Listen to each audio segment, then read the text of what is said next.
Unified 911, anong matutulong namin sa'yo? Anya ti maitulong mi ken kaapon. Anong may tatabang ko sa Unsay imo? akong ikatabang nimo? Ngini makadabang na misal ka no. Sa anumang wika o dialekto, may tulong na darating sa iyo.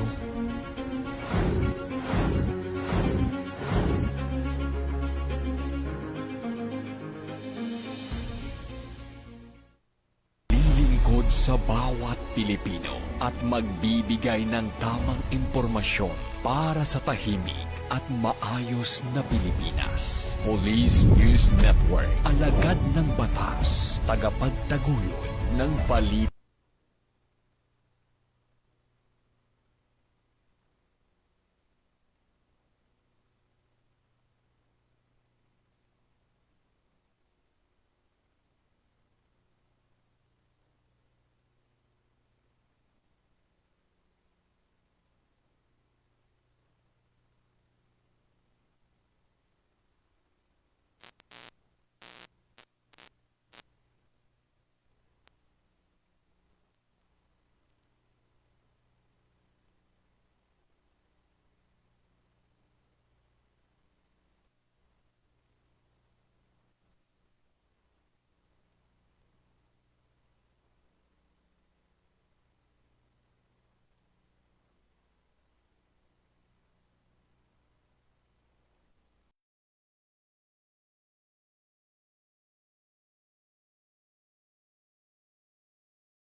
Kampo Krame, maghahatid ng pinakahuling kaganapan at nagbabagang balita. Ito ang PNN Police News Network. At ngayon, ang inyong mga tagapagbalita. Magandang hapon, Bagong Pilipinas. Kami ang inyong alagad ng batas, tagataguyod ng Balitang Pulis, Patrolman Gerald Gallardo. At Patrolwoman Mary Grace Artizuela mula sa PNP Anti-Cybercrime Group. Maghahatid sa inyo ng tamang balita, kwento ng pulis at serbisyo para sa mamamayan. At ito ang PNP News Online. Ang pangunahing balita ng Police News Network, alagad ng batas, tagataguyod ng Balitang Pulis.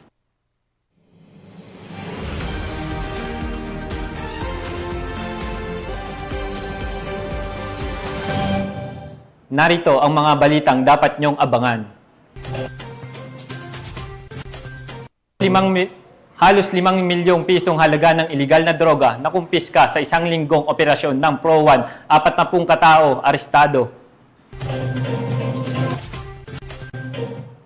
3 suspects sa pagnanakaw arestado sa hot pursuit at checkpoint operation ng PNP sa Nueva Vizcaya. At Butuan City Police Office agad rumisponde sa alarm and scandal incident, suspect kulong.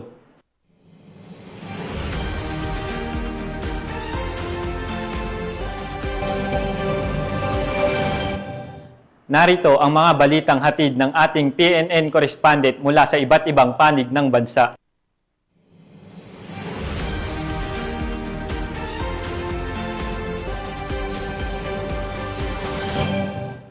Simulan natin ang balita mula sa bahagi ng Luzon.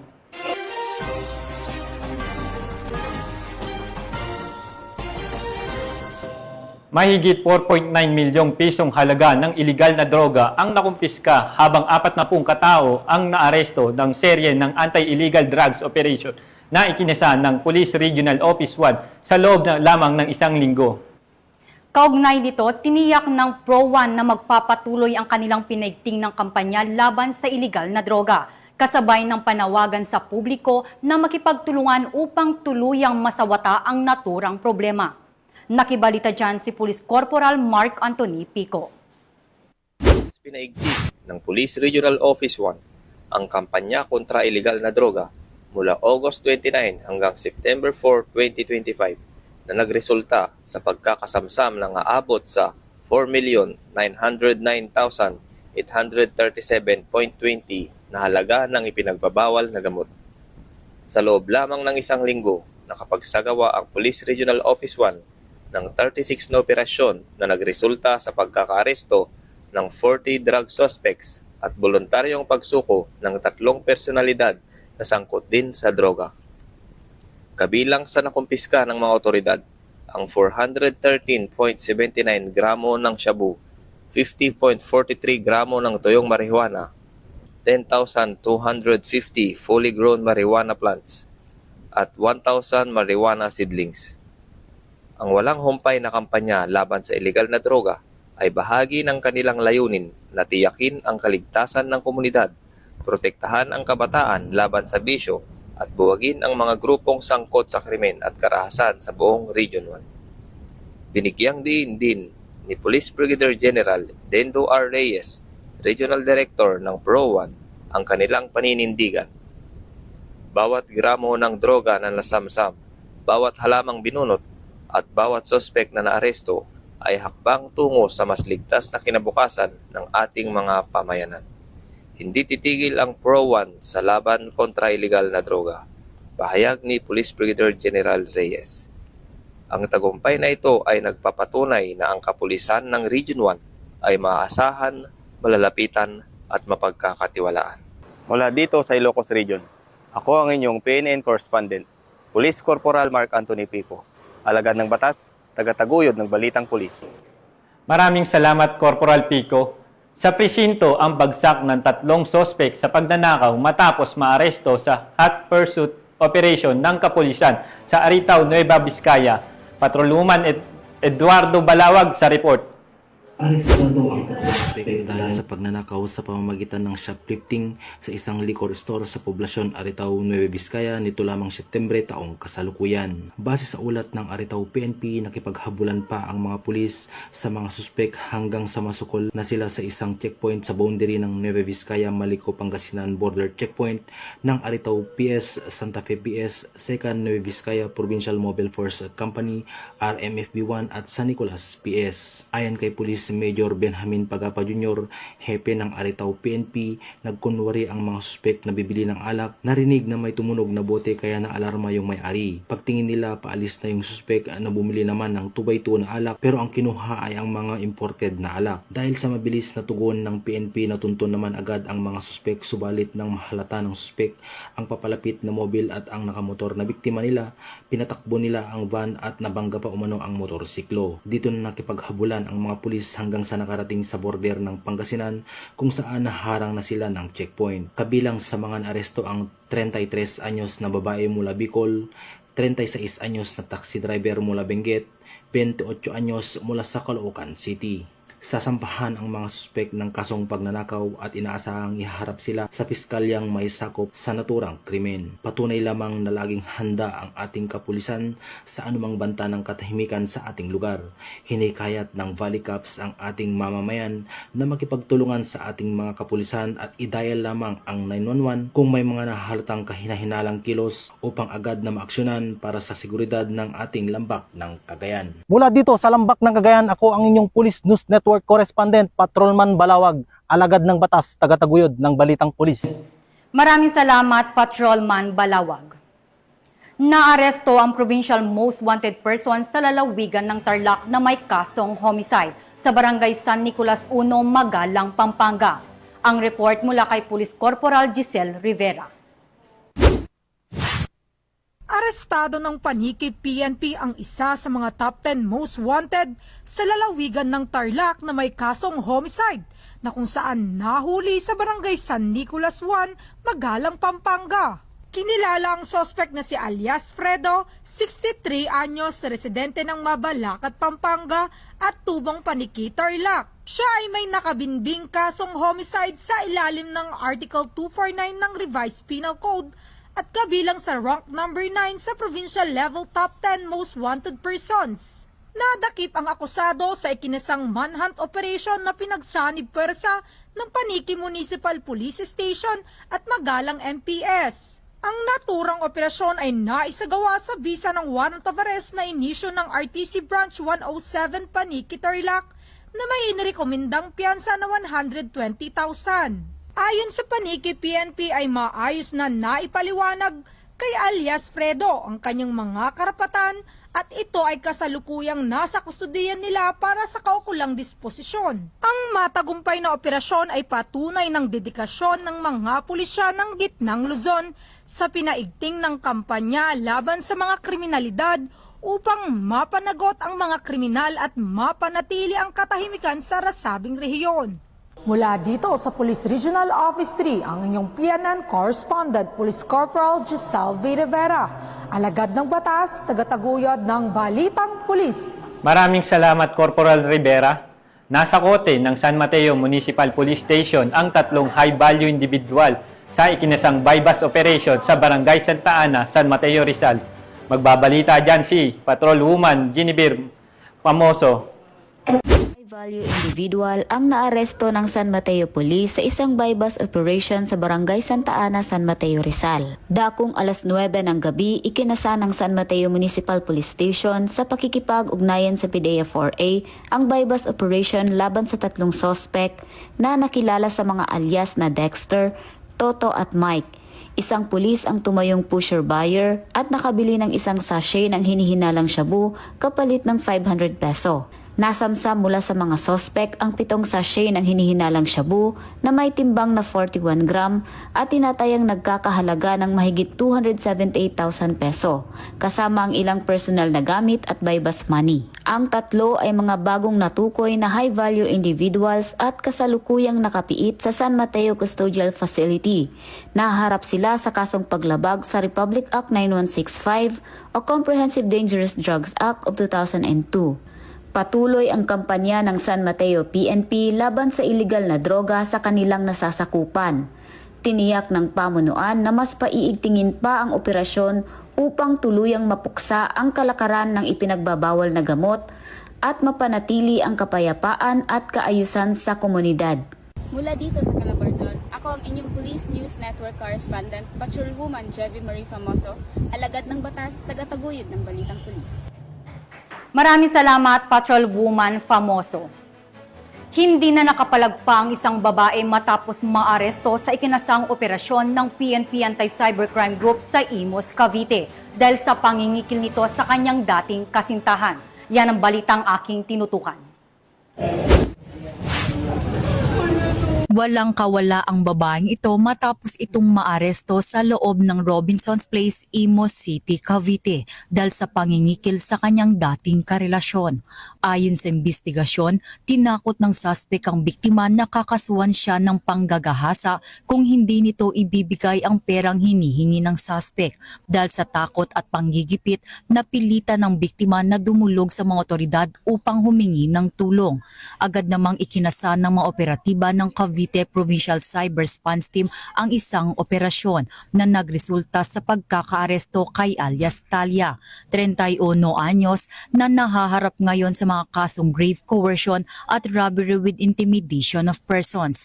Pansamantalang nasa kustodiya na ng Imus City Police Station ang suspect para sa kaukulang dokumentasyon at tagarang pagsasampa ng kaso. Hinihimok natin ang lahat ng taga-subaybay at manonood na iwasan natin ang pagbibigay ng mga sensitibong larawan at video maski sa kaninong tao man. Gayon din, maging kaalaman sana ito ng lahat na ang pagpapakalat ng mga pribadong larawan at video ay may karampatang parusa. Mula dito sa Campo Crame, ako ang inyong PNN Correspondent, Patrolwoman Mary Grace Artizuela, nagbabalita para sa Police News Network, alagad ng batas, tagataguyod ng Balitang Pulis. Maraming salamat, Patrolwoman Artizuela. Dalawang individual ang naaresto ng mga operatiba ng Puerto Princesa City PNP matapos maaktuhan umano sa iligal na pagbebenta ng baril sa isinagawang operasyon sa Puerto Princesa City, Palawan. Patrolwoman Desiree Padilla sa report. Matagumpay na naaresto ng mga tauhan ng PNP Criminal Investigation and Detection Group Puerto Princesa ang dalawang individual matapos maaktuhang nagbenta ng isang caliber 45 pistol na walang kaukulang dokumento sa isang pusher buyer ng mga pulis sa Purok Maligaya, Barangay Bangkaw-Bangkaw, Puerto Princesa City, Palawan nito lamang ika-4 ng Setyembre taong kasalukuyan. Pinangunahan ang operasyon ng mga operatiba ng CIDG Puerto Princesa, katuwang ang Puerto Princesa City Police Office na nagsilbing suporta at seguridad sa ikinasang entrapment operation. Mahigpit itong sinakatuparan sa ilalim ng pangangasiwa ng pamunuan ng pulisya upang matiyak ang tagumpay ng operasyon. Na-recover mula sa 2 suspect ang isang caliber 45 pistol, 5 bala ng baril, isang cellphone na ginamit sa transaksyon, at ang halagang 24,000 piso na ginamit bilang mark money sa operasyon. Agad na isinilalim ang mga suspect sa kustodiya ng CIDG Puerto Princesa para sa kaukulang dokumentasyon at pagsasampa ng kaso. Ayon sa ulat ng pulisya, mahaharap sa kasong paglabag sa Republic Act 10591 o Comprehensive Firearms and Ammunition Regulation Act ang mga suspect. Tiniyak din ng mga otoridad na patuloy nilang paigtingin ang mga operasyon laban sa illegal na pagbebenta ng mga armas na nagiging banta sa kapayapaan at kaayusan ng komunidad. Samantala, pinuri ng pamunuan ang matagumpay na operasyon ng CIDG Puerto Princesa na anila ay patunay ng masusing trabaho at dedikasyon ng kanilang mga tauhan upang masugpo ang paglaganap ng mga illegal na armas sa lungsod. Dagdag pa nila, hindi titigil ang kapulisan sa pagtugis at pagpaparusa sa mga taong patuloy na lumalabag sa batas. Mula dito sa Home of the Police Eco Warriors, Calapan City, Oriental Mindoro, ako ang inyong PNN correspondent, Patrolwoman Desiree Padilla, alagad ng batas, tagataguyod ng Balitang Pulis. Maraming salamat, Patrolwoman Padilla. Tunghayan naman natin ang mga balita mula sa Visayas.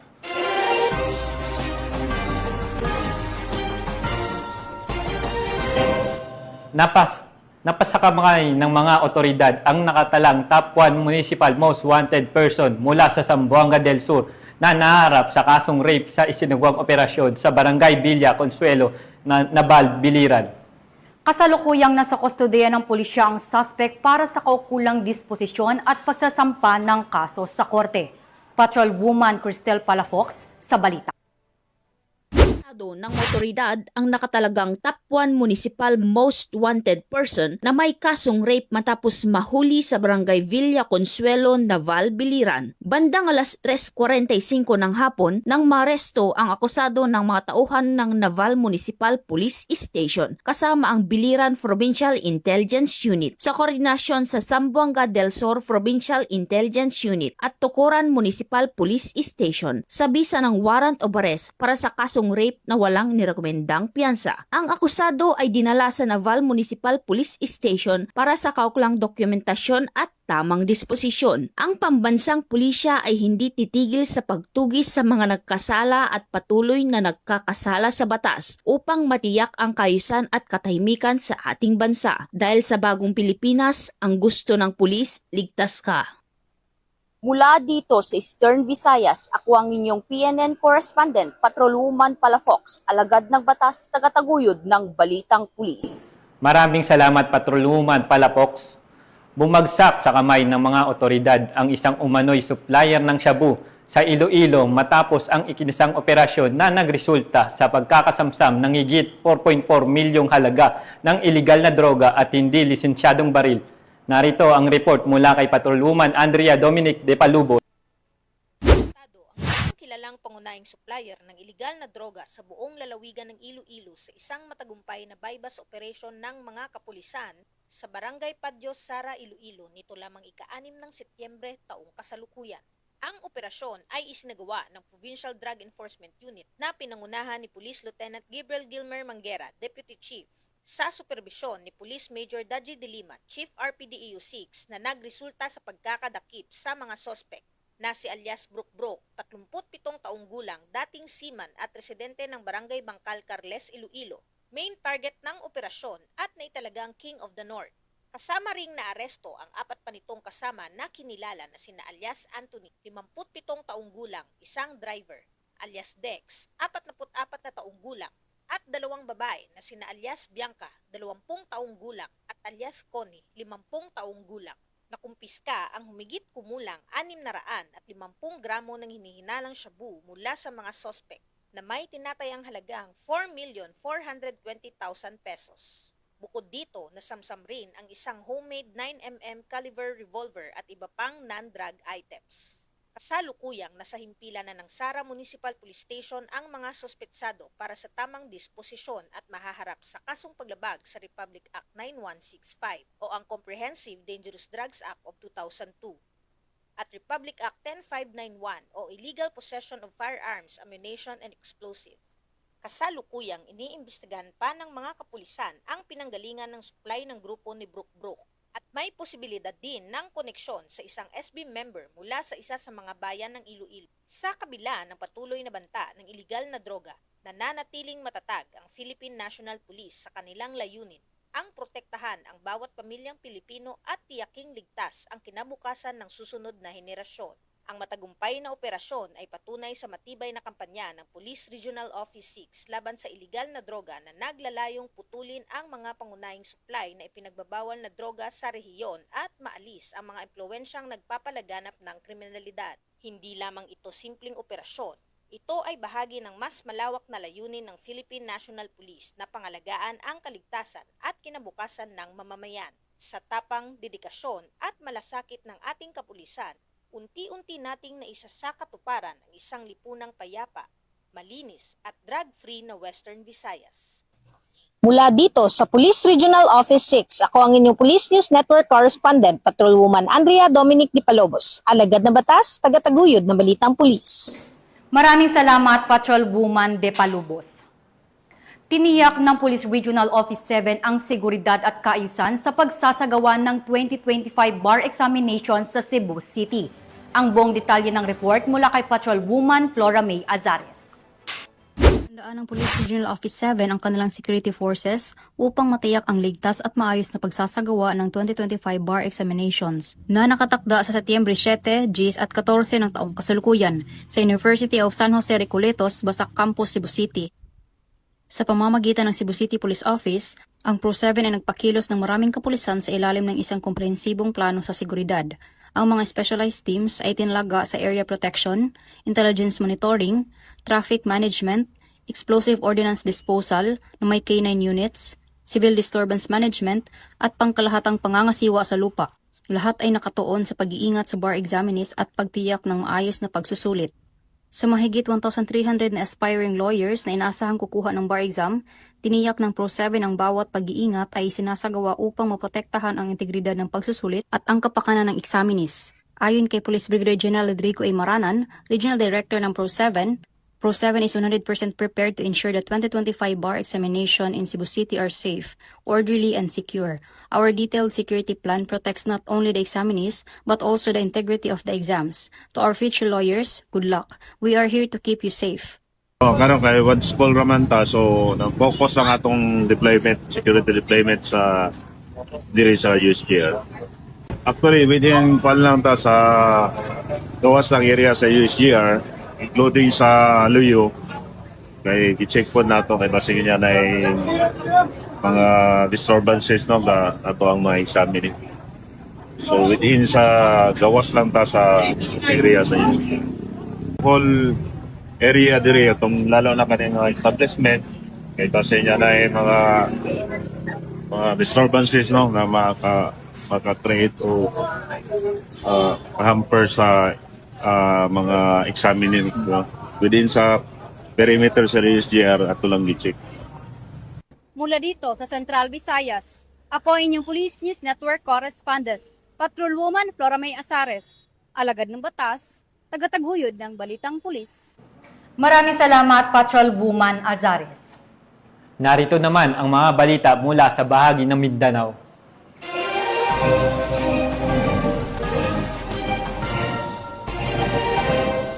Agad na rumisponde ang mga tauhan ng Butuan City Police Office sa isang insidente ng alarm and scandal na nagresulta sa pagkakaaresto ng sospek. Nagpapaalala naman ng pulisya sa publiko na makipagtulungan at agad ipaalam ang ganitong uri ng insidente upang mapanatili ang kapayapaan at kaayusan sa komunidad. Yan ang tintukang balita ni Patrolwoman Jacqueline Cabiles.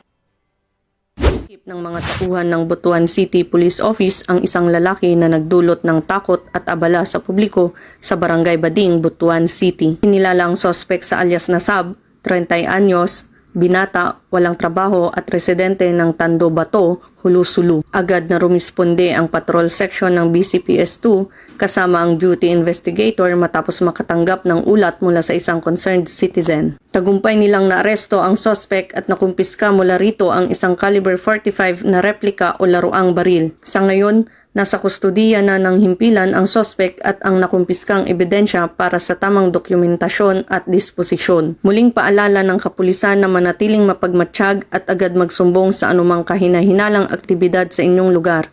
Sa pagtutulungan ng publiko at ng kapulisan, masisiguro ang kapayapaan at kaayusan ng bayan. Mula dito sa Police Regional Office 13, ako ang inyong PNN Correspondent, Patrolwoman Jacqueline Cabiles, alagad ng batas, tagataguyod ng Balitang Pulis. Maraming salamat, Patrolwoman Cabiles. Arestado sa ikinasang bypass operation ng pinagsanib na puwersa ng PNP at PDEA ang isang drug personality na kabilang sa drug watchlist ng Valencia City, Bukidnon. Nakibalita dyan si Patrolwoman Realin Sanchez. Isang DI listed sa isinagawang bypass operation ng Drug Enforcement Unit katuwa ang RPDU-10, Bukidnon PDEA-10, Bukidnon 2nd PMFC at City Anti-Drug Special Unit sa Purok 1 Barangay Lumbo, Valencia City, Bukidnon. Kinilala ng mga otoridad ang suspect na si alias Carlo, 35 anyos, residente ng Purok 20 Kimpras, Barangay Butong, Quezon, Bukidnon at tinaguriang DI listed. Nakumpiska mula sa suspect ang hinhinalang shabu na may tinatayang halagang 39,440 pesos at iba pang mga paraphernalia. Nasa kustudiya ng Valencia City Police Station ang suspect at maharap sa kasong paglabag sa RA 9165 o Comprehensive Dangerous Drugs Act of 2002. Mula dito sa Camp Capistrano, Busa, Cagayan de Oro City, ako ay inyong Police News Network Correspondent, Patrolwoman Remy P. Sanchez, alagad ng batas, tagataguyod ng Balitang Pulis. Maraming salamat, Patrolwoman Sanchez. Nahuli ng mga otoridad ang isang individual matapos magpositibo sa iligal na droga sa ikinasang bypass operation ng pulisya sa Davao de Oro. Ibabalita yan ni Patrolwoman Queni Babes Arindain. Arestadong isang individual sa patuloy na kinasang drug bypass operation sa Purok Makugihon, Barangay Kwambog, Mabini, Davao de Oro. Nito lamang ikapito ng Setyembre taong kasalukuyan. Kinilala ni Police Major J. D.C. Macaraig, officer in charge ng Mabini Police Station na suspect na si alias Harold, 40 taong gulang, na pawang residente ng Mabini, Davao de Oro. Ayon kay Police Major Macaraig, naresto ang suspect sa pagtulungan ng mga personahe ng Mabini Police Station, 2nd Davao de Oro Provincial Mobile Force Company at sa koordinasyon ng Philippine Drug Enforcement Agency 11. Dagdag pa ni Police Major Macaraig, na-recover mula sa suspect ang hininalang shabu, isang Android cellular phone at bypass money na ginamit sa operasyon. Kasalukuyang nasa kustodiya ang suspect upang dumaan sa tamang disposisyon at maharap sa kasong paglabag sa RA 9165 o Comprehensive Dangerous Drugs Act of 2002. Samantala, ang laban kontra kriminalidad ay patuloy na pinapaigting ng Police Regional Office 11 sa pamumuno ni Acting Regional Director, Police Brigadier General Joseph R. Argiles, alinsunod sa kampanya ng Bagong Pilipinas na panatilihin ang kapayapaan at kaayusan tungo sa pagsulong ng bansa. Mula dito sa Police Regional Office 11, ako yung PNN Correspondent, Patrolwoman Queni Babes Arindain, alagad ng batas, tagataguyod ng Balitang Pulis. Maraming salamat, Patrolwoman Arindain. Umabot sa mahigit 300,000 pisong halaga ng smuggled na sigarilyo ang nasabat ng mga operatiba ng Sarangani PNP sa isinagawang operasyon laban sa smuggling sa lalawigan. Patrolwoman Emilio Pedroso, ibalita mo. 333,000 na halaga ng smuggled na sigarilyo ang nasabat ng mga otoridad sa isang checkpoint sa Sitio Sigil, Barangay Tinuto, Sarangani Province nito lamang ika-6 na Setyembre taong kasalukuyan. Ayon kay Police Lieutenant Colonel Darwin V. Castillo, Force Commander ng 2nd Sarangani Provincial Mobile Force Company, naging matagumpay ang operasyon dahil sa pagsisikap ng mga tauhan ng 2nd Sarangani Provincial Mobile Force Company at Maasim Municipal Police Station sa pagkikipag-ugnayan sa Bureau of Customs. Nabatid na naharang ang isang unit ng Toyota Fortuner na may plate number MBA 770 na may kargang 420 na rim ng Gadjabaro na smuggled na sigarilyo na nagkakahalaga ng 333,000 pesos. Nabigo ang driver ng naturang sasakyan na kinilalang si alias Ben, nasa 80 gulang, may asawa at isang negosyante na walang maipakitang mga kaukulang dokumento sa pagbiyahe ng nabanggit na mga sigarilyo, dahilan upang kumpiskahin ito ng mga otoridad. Naharap sa kasong paglabag sa Republic Act 10643 o Graphic Health Warning Law, Republic Act 10845 o Anti-Smuggling Act, at RA 12022 o Anti-Agricultural Sabotage Act ang sospek. Pinapurihan naman ni Police Brigadier General Arnold P. Argente, Regional Director ng Police Regional Office 12, ang mga nasa likod ng matagumpay na pagharang sa nasabing kontrabando. Dagdag nito, mahigpit na babantayan ng buong hanay ng Police Regional Office 12 ang mga lansangan sa pamamagitan ng patuloy na pagsasagawa ng checkpoint upang masawata ang mga lumalabag sa batas, partikular sa pagpasok ng mga smuggled items sa rehiyon. Mula dito sa Police Regional Office 12, General Santos City, ako ang inyong Police News Correspondent, Patrolwoman Emelo F. Pedroso, alagad ng batas, tagataguyod ng Balitang Pulis. Maraming salamat, Patrolwoman Pedroso. At yan ang mga balitang nakalap ng ating PNN correspondent mula Luzon, Visayas at Mindanao. Muli po naming nagpapaalala mula sa PNP Anti-Cybercrime Group, alam naman natin na pagpasok ng Burmans, dumarami na naman ang modus at krimen, lalo na online. Kaya mag-ingat po tayo sa iba't ibang klase ng online scam. Huwag basta-basta magtitiwala sa mga kahinahinalang alok at siguraduhin po natin bago magpadala ng pera o impormasyon. Kung kayo po ay nabiktima, huwag mahiyang magsumbong sa pinakamalapit na impila ng pulisya o direkta sa PNP-ACG. Sa ngalan ng pamunuan ng Philippine National Police, sa pangunguna ni Acting Chief PNP Police Lieutenant General Jose Melencio Nartates Jr. at sa pamumuno ni President Ferdinand Bongbong Marcos Jr., kami ay maglilingkod sa bawat Pilipino at magbibigay ng tama at balanseng balita.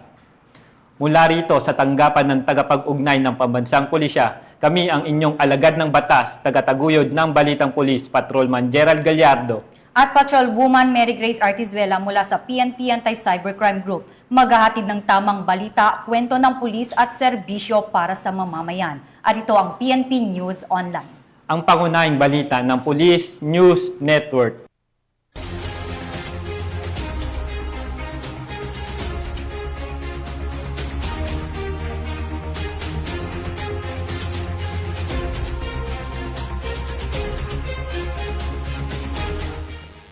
Police News Network, alagad ng batas, tagapagtaguyod ng balitang pulis.